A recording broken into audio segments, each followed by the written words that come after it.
Every single time you save a photo or open a document or install a game, there's this powerful, totally invisible system working in the background.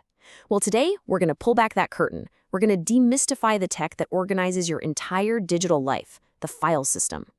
All right, so here's our game plan. First, we'll cover the absolute basics. Then we'll see how modern systems protect you from, sudden crashes. After that, we'll get into some next-level tech that can literally heal your data. We'll meet the big players in the space, and then we'll wrap it all up with a practical guide you can actually use. Okay, so let's start at square one. Before we get into all the crazy advanced stuff, what in the world is a file system, really? I want you to picture your hard drive for a second. Without a file system, it's just a giant, messy jumble of ones and zeros. It's pure digital chaos.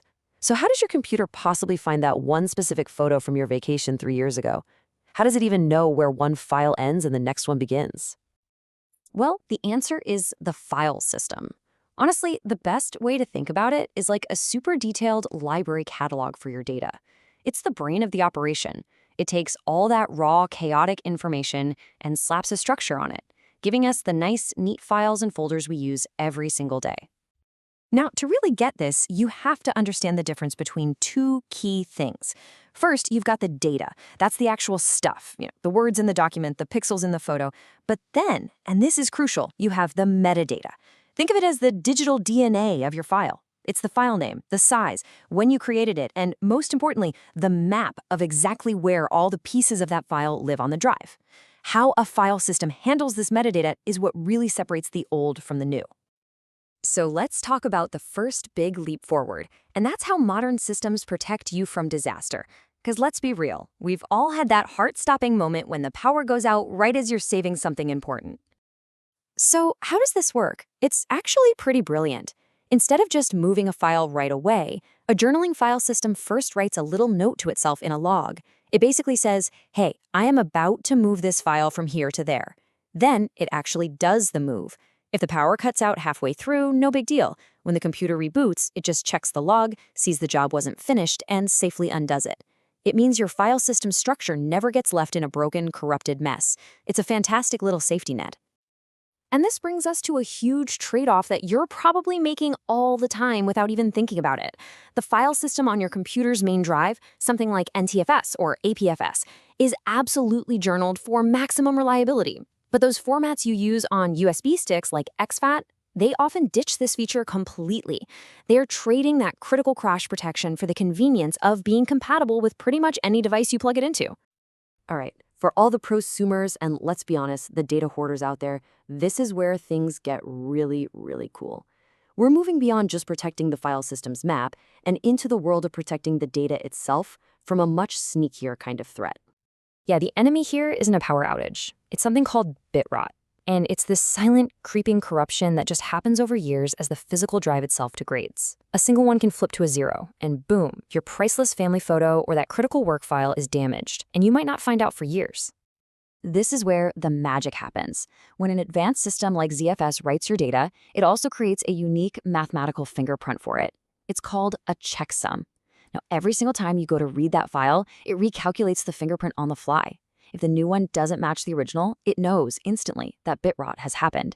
So it just grabs a good copy from another drive, gives you the perfect data, and fixes the corruption in the background. You never even knew there was a problem. It literally heals your data. It's amazing. Okay, so keeping those two big ideas in mind, journaling for crash protection and checksums for data integrity, let's do a quick rapid-fire round and meet the major players you'll actually see out in the wild. So here's a quick trip through history. You can really see the evolution here, right?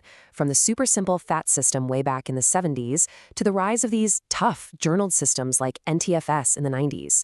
And then, look, in the 2000s, a whole new branch of the family tree starts with ZFS, focusing not just on crashes, but on that long-term verifiable data integrity.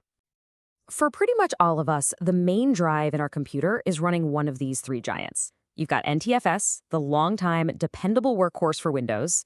Then there's APFS, that's Apple's modern system, built from the ground up for the insane speeds of solid-state drives. And of course, EX4, the famously rock-solid, stable default for the entire Linux world. They're all journaled, all great for day-to-day stuff. Now, in that prosumer world where self-healing data is king, the big debate usually comes down to these two. ZFS is widely seen as the gold standard for pure integrity, but it's a bit rigid. You really have to plan your storage setup in advance. Btrfs, on the other hand, is super flexible, letting you just add new drives whenever you want. But, and please hear this is a huge warning, some of its advanced data spreading features have a really bad reputation for being unstable and are probably best avoided for now. Okay, that was a whole lot of theory. So what does any of this actually mean for you and the drives you use every day? Let's get practical. Let's figure out what you should actually be using. Look, for the vast majority of us home users, the choices are refreshingly simple. For your main computer drive, just use the default. NTFS for Windows, APFS for Mac. Easy. For any external drive that you need to share between different computers, exFAT is your best friend. And for your backup drives, stick with your computer's native format. That way, you get that awesome journaling protection. And this chart really gets to the heart of why exFAT is the king of sharing. It is the universal translator. It's the only one on this list that every major operating system can both read from and write to right out of the box. If you have ever plugged a Windows drive into a Mac and gotten super frustrated because you couldn't save anything to it, that read-only problem right there, that's exactly what's happening. Okay, now for the power users, listen up, because this is your single biggest takeaway. The most powerful feature you get with ZFS or Btrfs isn't just the self-healing, it's snapshots. Think of them as instant, point-in-time bookmarks of your entire system. If you get hit by ransomware and all your files get encrypted, you can just roll the entire system back to the snapshot you took 5 minutes before the attack. All the damage is just gone in seconds.